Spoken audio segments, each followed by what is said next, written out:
திரைப்பட பொழுது.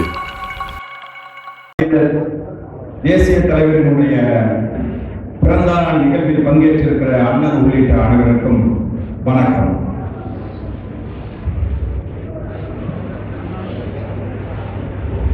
உலகம் முழுவதும் வாழ்கிற தமிழ் இனத்தினுடைய அடையாளமாக முகவரியாக இருக்கிற நம்முடைய இனத்தின் தலைவர் மேதகுவே பிரபாகரன் அவர்களுக்கு அவருடைய 70வது அகவையிலே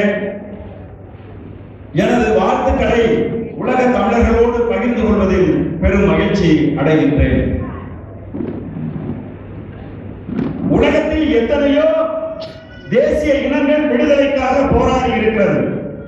அந்த தேசிய இனங்களிலே நம்முடைய தமிழ் தேசிய இனத்திற்கென்று இந்த பூமி பந்திலே ஒரு நாடு வேண்டும் என்கின்ற காரணத்திற்காக தொடர்ந்து 35 ஆண்டுகள் களத்திலே போராடிய நம்முடைய தலைவர் மேதகுவே பிரபாகரன் அவர்களை உலகம் முழுவதும் இருக்கக்கூடிய தேசிய இன போராளிகள் எல்லாம் தங்களுக்கு அடையாளமாக தங்களுக்கு முன்மாதிரியாக கொண்டிருக்கிறார்கள். அதற்கு ஒரே ஒரு காரணம்தான், அதாவது போரியல் தர்மம். தமிழர்களுடைய இலக்கியங்கள் சொல்லுகின்ற அகநானூறு புறநானூறு என்று தமிழர்கள் தங்கள் வாழ்க்கையை இரண்டாக பிரித்து தமிழர்கள் புறநானூற்றில் போரியல் தர்மம் குறித்து பேசியிருக்கிறார்கள். அந்த அகநானூற்றில் புறநானூற்றிலே இருக்கிற போரியல் தர்மங்களை மீறி நம்முடைய தலைவர் ஒருபோதும் களத்திலே செயல்பட்டதில்லை. பல முறை சொல்லியிருக்கிறார்கள். நம்முடைய படித்த புலிப்படை தம்பிகள் உலகம் தடை செய்திருக்கக்கூடிய ரசாயன பொருட்களை கொண்டு நாம் மிக எளிமையாக சிங்களர்களை தாக்கி விடலாம், அடித்து விடலாம், ஓட ஓட விரட்டி விடலாம் என்று சொன்னபோது கையிலே ஒரு துவக்கை தூக்கி வீசி நீ உண்மையாகவே வீரன் என்று சொன்னால் நேருக்கு நேராக நின்று சண்டையிட்டு இந்த தடை செய்யப்பட்ட உலகம் அங்கீகரிக்காத ரசாயனங்களை பயன்படுத்தி அவர்களை வெல்லக்கூடாது என்று சொன்ன அந்த போரியல் தர்மம் தான் தனித்துவமான ஒரு போராளியாக உலகத்தின் மத்தியில நம்ம தலைவரை நிறுத்தியிருக்கேன். நான் இருந்து அண்ணன் செந்தமரன் சீமான் அவர்கள் நாகாலாந்துக்கு ஒரு 4 ஆண்டுகளுக்கு முன்னாடி அனுப்பியிருந்தார். அந்த நாகாலாந்திலே இருக்கிற நாகா கூட்டரசு படையினுடைய தலைவர் என்னிடம் பேசுகின்ற போது அவர் சொன்னார், நான் இப்ப என்னுடைய படையணியை புதிதாக வடிவமைத்திருக்கிறேன். என் படையணியில் 35,000 பேர் இருக்காங்க.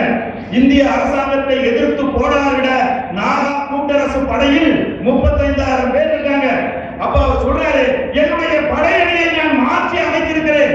என்னுடைய படையணியிலே நான் பெண் பிள்ளைகளை பெண்கள் படையணியை நான் உருவாக்கி இருக்கிறேன். உங்களுக்கு அறிமுகப்படுத்த வாங்க சொல்லி பெண்கள் படையணியை அவர் அறிமுகம் செய்தார்.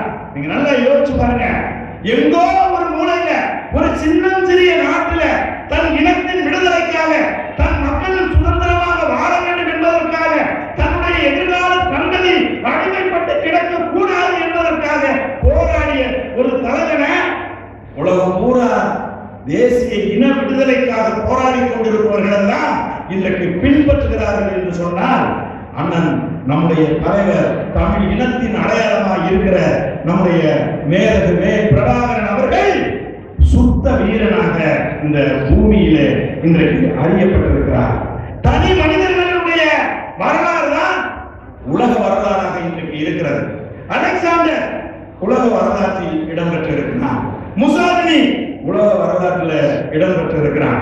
இது போல சேகுவேரா உலக வரலாற்றில் இடம்பெற்றிருக்கிறார். பிடல் காஸ்ட்ரோ அது போல இன்றைக்கு உலக வரலாற்றில் கடந்த நூற்றாண்டின் தவிர்க்க முடியாத மா வீரனாக ஏன் நமது தலைவர் போற்றப்படுகிறார் என்றால் அவருடைய போரியல் தர்மம், அந்த தர்மத்தின் படி போராடியதால் தான் அவரை தமிழ் சமூகம் இன்றைக்கு பெருமையோடு அவருடைய பிறந்த நாளை கொண்டாடி கொண்டிருக்கிறது.